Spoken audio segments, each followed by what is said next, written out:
This is Quig and Cassius. We're at the Matchroom headquarters here for Kevin Mitchell and the prizefighter light welterweights 3. Weighing with me, I've got very sharply dressed Eddie Hearn. What's happening, Eddie? What's happening, Coogie Bear? Good day at Dave Caldwell's wedding yesterday? Yeah, it was a really good turnout. Tony Belly was there, Curtis Woodhouse, Jamie Moore, Ryan Rose, to name a few. Dave Caldwell, obviously. It was a good day. Just as well, really, wasn't it? Dave Caldwell. Why weren't you there? I've been busy, to be honest with you. I've had working on a show this week and a few other bits, but obviously wished him well. Lovely to see Dave getting married. About time and all. About time he made an honest woman of young Louise. Capped off a busy week for you, Coog, hasn't it?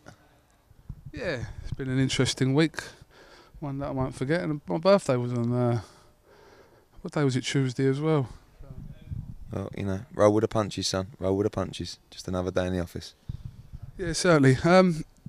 Yeah, just to go back to last week, obviously there was a certain video in question that had to be removed from iFilm London's YouTube account due to the threat of legal proceedings against us. So, yeah, that was disappointing, to be honest, but, you know, these things happen, Ed. Yeah, listen, it's disappointing. You know, is that the IBF middleweight champion? Hey. You know, we don't feel there was anything wrong with the video. Certainly didn't threaten us with any legal action. Disappointing that they've chose to threaten you with legal action, but you know, things are not too great at the moment, so pressure's on. But you know, listen, it's we should move on. I think you're doing a great job for boxing.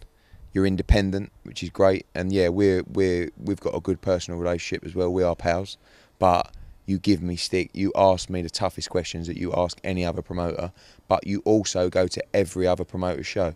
So it appears that it's fine for some people to have a rant, but for no one else to express their opinions. And let's be honest, my old man's interview weren't exactly a rant, was it? It was very, very calm, very precise, and maybe that's what got up the nose more than anything. But you know, like I always say, we just crack on, work hard, and do our thing. And I hope that it's I hope that everything's resolved with you on that front, because I think it would be a shame if, you know, you didn't cover the fights anymore, because, you know, and actually as a promoter, it would be terrible if you didn't cover our shows. So don't underestimate your power, Coogie Bear. You've got a big platform. You've got access to all the fight fans, and all the fight fans watch your video. And you know what? Your video improves viewing figures. It increases ticket revenue. So as much as I pretend to like you, I do use you as well for that fact. And without you, perhaps we wouldn't be as successful. So I think people have got to understand that they've got to respect Coogie Bear and just not take liberties. The final thing I'm going to say about this is we're just going to use this week as a learning curve, and yeah, move forward from it anyway, whichever way that is. But I'm going to move forward from it. So yeah. Anyway. Proper shit your pants though, didn't you? Anyway, this is Quig and Cassius. Got some other issues going on as well, which I'll have to talk to people about at some point. Prizefighter. Okay, first thing I'm going to ask you is, it's a successful format that works for you. We spoke a couple of years ago when we done our little tour with you when you walked to them, whether you felt that back then 2 years ago that Prizefighter had run its course. Where are you with that standing now about Prizefighter? Because a few people I've spoke to seem to think that Prizefighter has run its course. Well, it's only, you know, any promoter or any concept is only as good as its last show. And the last one was pretty shit. So at the moment, we're under pressure to come up with a good one. Now, the format is proven. It sells out venues. Viewing figures are still good. They're still in line with Saturday night fight nights, and most of the time better. So in that respect, and that's what we have to listen to, really. We can't just listen to hardcore fight fans who say, I don't really like Prizefighter anymore. The proof is in the pudding, which is basically in viewing figures and ticket revenue, of which both are still doing well. Now, this is the 32nd Prizefighter. So there will come a time where we'll have to look at the concept, and that's when you start trying to refresh it or come up with new ideas to improve it or even reduce it. Because of the number of fighters that we have in the camp, and because of the amount of fighters that we're going to bring to the camp in the future, we will inevitably reduce the number of prize fighters next season. But there's still room for prize fighter in boxing. It still delivers across to the casual fans, which is so important. And do you know what? One thing I was thinking this morning is, one of these kids tomorrow night is going to win minimum 32 grand. I think that's fantastic. You know, there's kids in this that will never get near earning that kind of money out of their career. Do you know what I mean? And it's very difficult when you select a prize fighter, because you want to select some big names, some novelty names, but sometimes and mostly they don't deliver. So what we've tried to do here is 8 very good young fighters, all action, all fit, all hungry. And hopefully with that mix, you get a cracker. You know, again, you do one tomorrow night and it's an absolute barnstormer. Everyone turns around and says, oh, I love Prize Fighter, it's not finished yet. So you're only as good as your last show. And that goes with, you know, Saturday night fight nights as well. You can only ever be judged by your last show. So, you know, it's pleasing to get such a good show in Bolton. And we hope that tomorrow night we have a cracker at York Hall. And we've got Kevin Mitchell as well. So it's not just Prize Fighter, and John O'Donnell's fighting as well. So, you know, it's a big build tomorrow, and it's sold out in 2 weeks. Return of Kevin Mitchell. His first fight since his world title shot against Ricky Burns last September in Glasgow. What do you think you can still get out of Kevin Mitchell? Domestically proven, beyond that, has he got something to offer? I think so. You know, first and foremost, it is so nice to see Kevin Mitchell back, smiling, working hard, looking in great shape. I mean, the move to Tony Sims, I think, has been crucial for him, because, and we're not going to see the full rewards for that for you know, perhaps the next fight or the fight after. But I just like Kevin Mitchell. You know, I like people who are hard work and have got issues for some reason. And Kevin is hard work, no doubt about that. But he's talented, he's a lovely kid, and he's a challenge. And I love challenges. And he sells a loads of tickets, he's a great fighter, and I think he's still got a lot to give the game. And actually, you know, when you look at the lightweight division, it's such a wonderful division domestically. He has so much to offer, whether that's a fight with Crawler, whether that's a fight with Gavin Rees, whether that's a fight with the winner of Matthews against Coyle, whether that's Martin Geffin. There is so many great fights out there for Kevin Mitchell, and you know, I'm keen to know just what we can get out of him. So I didn't even know there was anyone else fighting on this bill. Is it John O'Donnell? Someone that Tony Sims has been training? Yeah, John O'Donnell, obviously former champion himself. Tony's training him now, so he's just out in a little 4-rounder, just getting back in. He's going to campaign at light middleweight. Good fighter. Yeah, so like I say, you know, prize fighters just used to be the 8 fights. Now it's John O'Donnell, prize fighter, and Kevin Mitchell. So you're getting plenty of bang for your buck. Where did you learn that? I heard some geezer say in New York. I thought it was pretty cool. They say a lot of things in New York. I wouldn't repeat everything they said in New York. Okay, just recently come out in the news that George Groves has been made mandatory to Carl Froch's IBF belt. Where are we with this at the moment? Is a deal going to be done, or is Carl going to vacate? I don't think Carl will vacate. You know, both fighters have got a lot of options, and that applies obviously for George Groves as well. For me, I was looking at this fight next summer, but it's here. Groves is the mandatory, and we've got to deal with the situation. So, obviously, we've got both fighters. I think it's a fight that could be made. I do think it's a great fight. Obviously, it's a domestic fight as well. Potentially end of November for that fight, but there's a long way to go to make everybody happy. So, but both fighters want the fight. I mean, what's the time scale? Because I read that somewhere it's like saying like 10 days a couple of days ago. Yeah. It's for you to make this happen or resolved either way. We just got an extension actually from the IBF, so it's the 17th of July is D-Day, if you like. But I'm sure we'll come up with you know, a solution by then. And like I say, both fighters have plenty of options. So, You know, you could see Carl vacate and fight for another belt. You could see George fight for another belt. You could see Carl vacate and George fight for the IBF belt. There's so many different scenarios to unfold. But, you know, the bottom line is that both fighters are more than happy to take that fight now. What would you say is the most likely thing to happen? I think probably Groves Froch, most likely. But not by, you know, it's not a shutout, you know. But, you know, you're talking about fighters, so one won't want to give up their mandatory position, and one won't want to vacate the title. So if they both want to do that, then they have to fight. Okay. You tweeted the other day after Golovkin's knockout of Matthew Macklin that, you know, just put it out there, Froch versus Golovkin. What weight are you suggesting that at? 168, which is Carl's weight. It's a gem of a fight. I mean, it's phenomenal. Golovkin, unbelievable freakish power at middleweight. Has he got the same power at super middleweight? Carl's got a granite chin.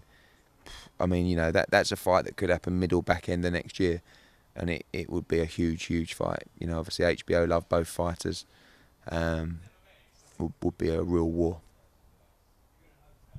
What did you think of Golovkin's performance over Macklin? He's just a scary character, isn't he? I mean, you know, I think after Macklin felt the power early on, you know, it was a case of, you know, you could see in his face, you know, sort of running around the ring thinking, Jesus Christ, he is so heavy-handed, Golovkin. And sometimes it don't even look like he's letting his shots go. And, you know, that shot to the rib cage that broke his ribs was only a little short one. He's just got freakish power. I think Proxer said to me that it was like getting hit by a train. You know, no one wants to fight Golovkin at the minute. Barker does. Barker said he'd fight him. Yeah, fighters do. Fighters will fight anyone. But it's the team. You know, listen, Darren Barker's going to go and win the IBF title, and, you know, then you can think about Golovkin. But it's definitely not a fight that I'll be queuing up to take immediately for Darren Barker. Felix Sturm's a lot easier than Gennady Golovkin. Well, at least you're honest anyway. I got a bit of stick the other day. Surprise, surprise. I got a bit of stick because I keep people keep saying, why do you keep mentioning Ringside. No. No, you mentioned ringside. No, why do I keep mentioning Kell Brook's name to Amir Khan? Do you think it's come to a point where I should just stop talking about it? I'll talk about it because I really want the fight to happen. Yeah. But do you think it's come to a point now where it's like every time, it's like I'm giving one of them an opportunity to sort of have a bitch about the other one? But that's what you do, Cougar. You like to create controversy. So, but the bottom, because you're a reporter, that's what you have to do. But the bottom line is, and I've, you know, we've got work to do to get that fight. You know, Kell Brook's taken a couple of steps back through this timeout, so we've got to make some noise, and he's got to do that in the ring before we start mentioning people like Khan's name. Of course, that's a huge fight domestically, and I do believe it's a fight that will happen. But we've got some work to do to start talking about that fight again. I believe that previously we had justification to start talking about that fight, but he's got to do a job on Carson Jones, and then we've got to get a big opponent, and once we deal with those two, we can start talking about the Khan fight again. So maybe just back off for a couple of months, eh? It's hard, but I will try because not everyone, but there's a few comments on my case. Stop mentioning it. Stop taking things so personally. I take everything personally. You've got to stop doing that. You've got to stop doing it. Darren Barker, so just going back to Darren Barker, obviously we're 6 weeks away from his IBF title shot against Daniel Gill. He seems in good spirits. He said he's, you know, deep into training camp at the moment, so this is going to happen for Darren, is it? I get a feeling it's going to happen for Darren, and I know you do as well. Definitely. You know, this is probably one of my best achievements in terms of being a promoter, getting this fight for Darren Barker. It's the one he wanted. Gill is definitely, in my opinion, the weakest of the middleweight champions, and no disrespect to Gill. There's some great champions out there, you know, but I just feel that this is such a great opportunity for Darren Barker, and if he's going to become a world champion, this is the time for him to do it. I just think he's mentally and emotionally so balanced with his life and his career right now that it's just the perfect time for him to go, and I just honestly got the same sort of feeling as Froch Bute. I just think he's going to go in there with the mentality of he will not be denied. And honestly, I can't see him losing this fight. Really can't.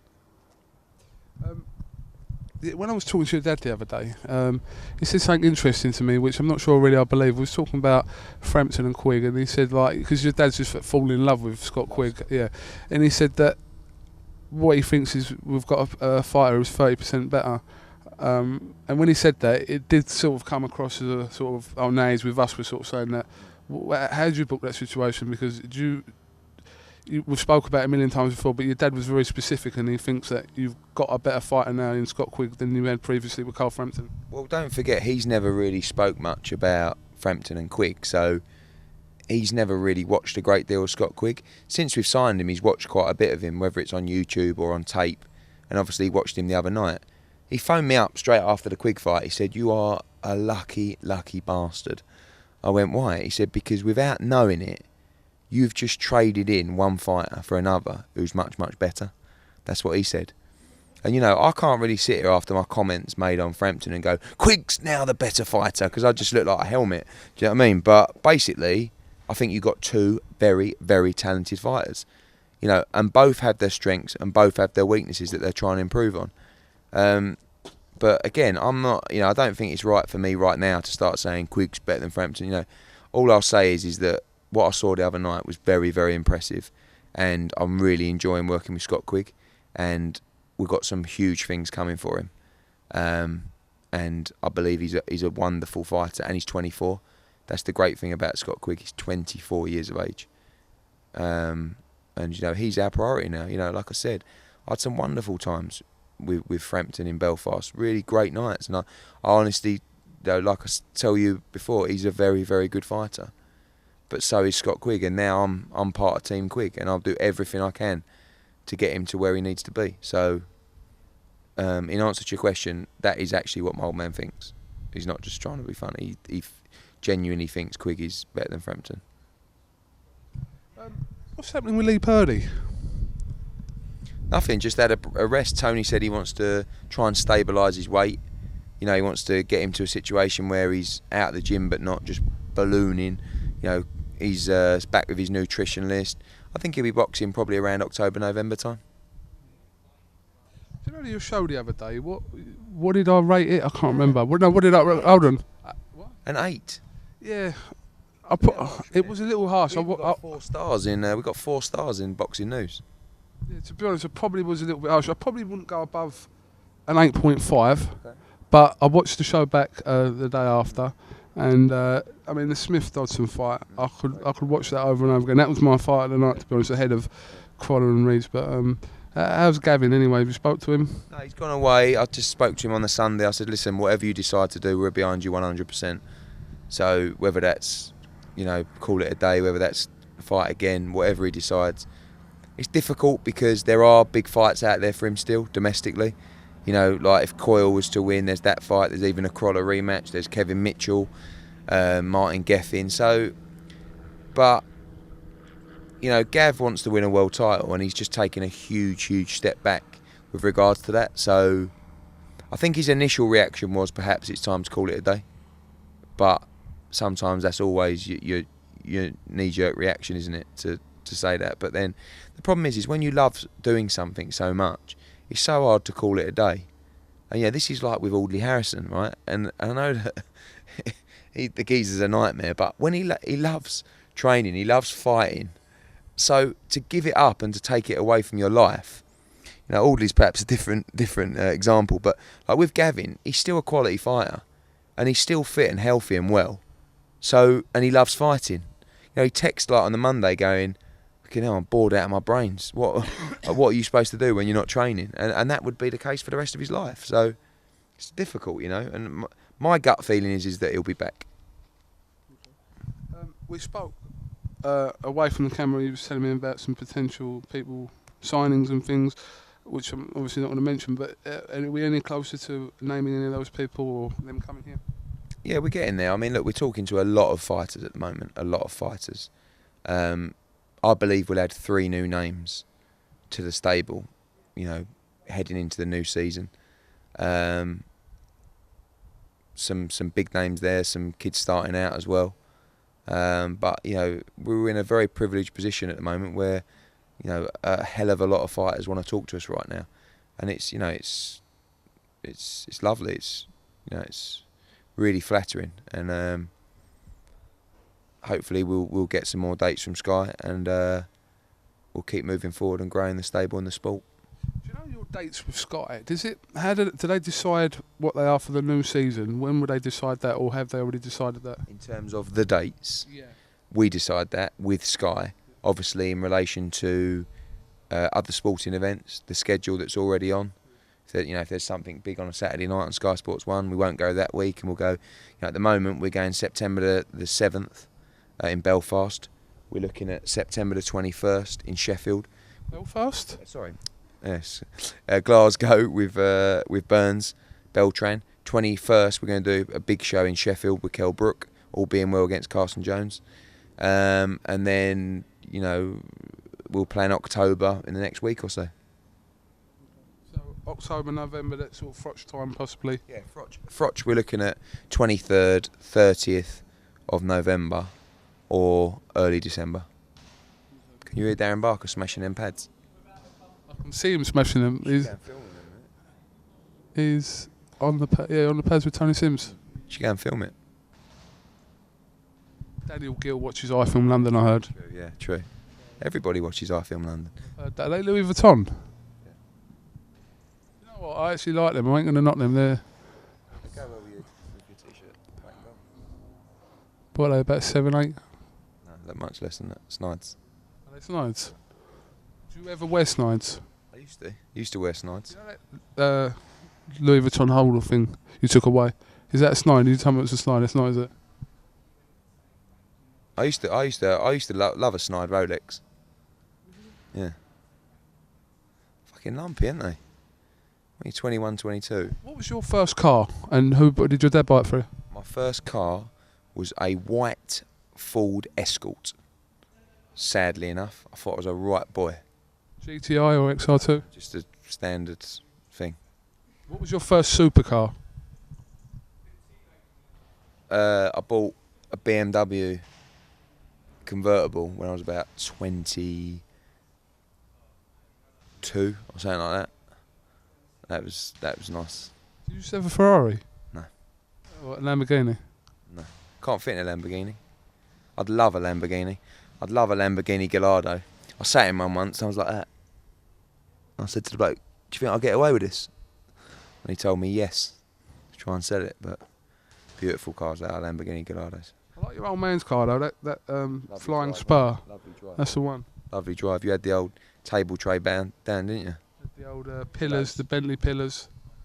Yeah. Mm. No, that was good. That's a dream. One day I'll have one of them when we go global. Got to get yourself out of this shit first. I know. Listen, it is what it is, as someone once said. That's overly used. It's a great line. It is what it is. It is what it is. All right. Well, My other line, because you know I love to throw a line in there, don't I? yeah, fur coat, no knickers. That caught on actually. No knickers. I always get it wrong. The loudest person in the room is the weakest. My new one, which I'm not sure if this is actually a saying, is never give up on something that makes you smile.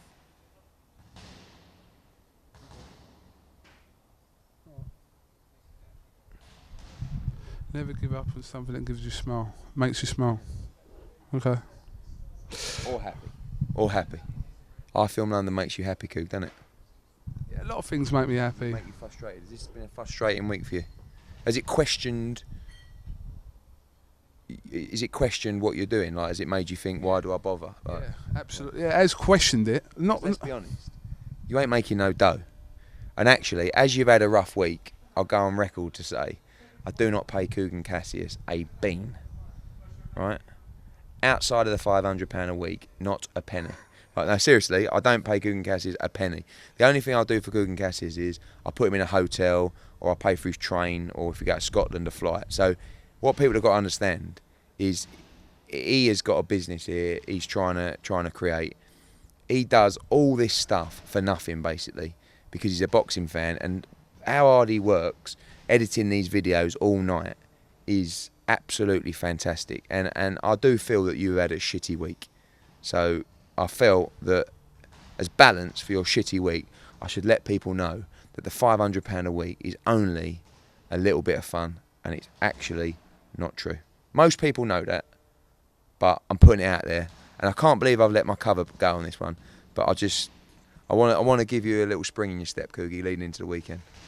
All I'm going to say is, Ed, why pay me £500 when you can have it for free? Exactly. But I do start thinking, why do you keep doing it for free? If you charge I'll be honest with you, when I was in the hotel room in Bolton the other day, I think I had me room service as well. I had a cut. Oh yeah, listen, Was that all on tab? Listen, yeah. It wasn't supposed to be. It was room only. Is it really? Frank, what the fuck's going on? It was room only. I like it. Let me add what I had. I'll tell you what I had. I'm not gonna lie. When I got. I'll pay for it. Yeah, I know. I'm going to say. I had a pizza because after a certain time, after 11 o'clock, they only do a margarita or a pepperoni pizza. I went for the pepperoni pizza with a pint of Diet Coke, and then the next day I had the same thing as well. So thanks for that, by the way. Have you read Is that this? not meant for me? And I'm not your staff, but is that not meant for me? Read this.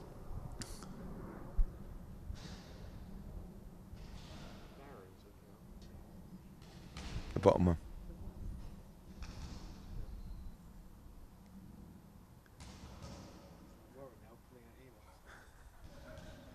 Is that serious? Yeah. No, it's a joke, obviously, but I thought it was quite fitting. I like him as well. All right.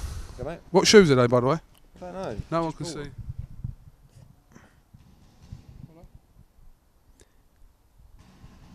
Grenson. They're a bit big, actually. I got a 12, but I'm like 11 and a half. I used to always. I got mangled feet because I used to try and squeeze in 11s when I weren't really an 11, because I thought if I had a 12, I'd be a bit of a freak. I don't really do them in a lot of shops. I'm a 12. Oh. Can you? But you always you look like you get your shoes from like High and Mighty or something like that. I've got very good shoes. These are trainers that I wear to backyard barbecues. I must say, your trainer collection is quite impressive. I can't imagine you got a lot of nice smart shoes. I actually have. Have you? Yeah, I've got shoes in the car that I'll show you. Shaking Stevens-esque. No, I've got the lot. Yeah. No, I do wear when I'm You've out. worn that t-shirt a lot. You've worn that t-shirt. I haven't worn this t-shirt this year. How about that? Bollocks. I haven't worn this t-shirt this year. Absolute bollocks. If you can find a video with me on it this year, Well, I'll tell you what, with this t-shirt on, whoever finds me a video of Coogan from this year, Coogan Cassius wearing this top in an interview in 2013, I will give you 2 ringside tickets for the whole show next Saturday. Right? you can't ask for fairer than that. They're not going to win them tickets because I haven't worn it this year. I've seen it, 100%. But they'll fucking have a good look, won't they? Listen, I just want to point out, this is a t-shirt.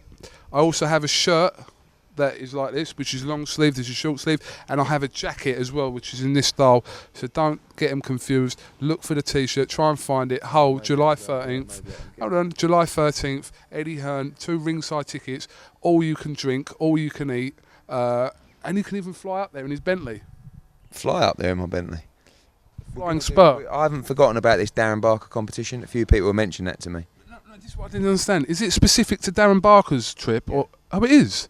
I wasn't sure. Their next fight in America. Are you going to actually do it then? Because everyone's like... Yeah, I think so. I'm just trying to get my head round paying for it at the minute. But I think I'm going to do it. There's someone that's tweeted us overly about this. It's not the way to do it. The competition hasn't been set yet. You know what I'm talking about, don't you? Oh, yeah. Okay. All right. This is Coogan Cassius with Eddie Hearn here at the Matchroom headquarters here in Brentwood. Lovely sunny afternoon. Everything's very well. I'm happy. Yeah, that's it. I look happy, don't I? Thank you very much